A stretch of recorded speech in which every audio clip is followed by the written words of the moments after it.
9. peatükk. Venelased tulevad Eestisse. Vaevalt sai leping sõlmitud, kui Eestisse hakkas saabuma massiliselt punaväge. Üle piiri tuli neid sellisel hulgal, et piiritulbad litsuti kõveraks ning Peipsi järvest tallati kalad surnuks. Lisaks loobiti nii öösel kui päeval Vene lennukitest alla langevarjureid. Need kukkusid kuhu juhtus, tihtipeale viljapõllule ning pöördasid rukki põhuks. Meri juhtus venelasi kaldale, jõed kubisesid nõukogude soldatitest.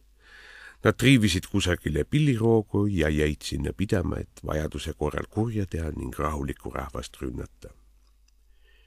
Eestimaa elanikkond suhtus võõrasse armeesse väga halvasti. Mõisteti, et punasõduritel pole siia asja. Mäletan, kord sattusin peale väikesele poisile, kes venelaste sissemarssi jälgis endal käed rusikas. Küll te veel ükskord koju tagasi sörgite saba jalge vahel, pomises ta. See väike poiss oli nooruka Arnold Rüütel. Teine väike poiss, tulevane hammasrebija ning karske rammumees Voldemar Käbin, Ivan, kandis täimütsidega okupante hammaste vahel tagasi üle piiri. Eestimaa kivine muld naksas võõrvägesid kannast. Koos venelastega saabusid Eestisse ka nende sabarakud. Tuli Timur ühes oma meeskonnaga, tuli Tšukk ja Kekk. Eesti kommunistid võõrustasid neid suurima lahkusega. Nägin kord öösel, kuidas kuldlõvist väljusid Tšukk, Kekk ja Neeme Ruus. Kekk oli purjus ja laulis: Neeme Ruus, varsti kõlgud võllapuus. Ruus ei teinud märkamagi, et teda solvati. Ta surus hellalt Tšukki kätt ja küsis: ei tea, kas seltsimees Stalin teab, kes ma olen? Äkki ma saaksin mõne ministri koha? Ohoo, hüüdsin mina. Eestimaal jagab ministriportfelle härra Päts, mitte keegi Stalin. Nurjatud ehmusid ja põgenesid tööliste keldrisse. Järgmisel päeval lendas üle Eesti piiri Baba Yaga. Laidoner helistas Moskvasse. Te rikuti meie õhupiiri, nurises ta. Seda lepingus ei olnud. Stalin toru teises otsas oli halvas tujus. Mis lepingus? Käratas ta. Mis sa seal seletad? Miks sa laupäevakul ei ole? Rahunege, seltsimees Stalin, kostus eemalt Molotovi hääl. Eesti ei kuulu veel Nõukogude Liidu koosseisu. Assoo, jah, ütles Stalin. Siis muidugi. Ja pani toru ära. Laidoner läks kurvalt Pätsi poole. Vabaduse väljakul korraldasid miitingut Baba Yaga, Lollivan ja Ameerika miljonär Arnold Hammer, kes oli näinud Leninit. Mina tundsin Leninit, jutustas Hammer. Tal olid sügavad silmad. Ta saatis minuga tervisi Itaalia kaluritele.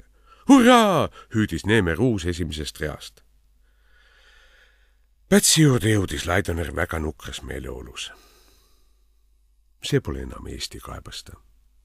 Miks sa lubad Hammeril ja Lollivanil meeleavaldusi korraldada? Molotov käskis, vastas Päts. Mis ma tema vastu saan? Tänavad on tääke täis.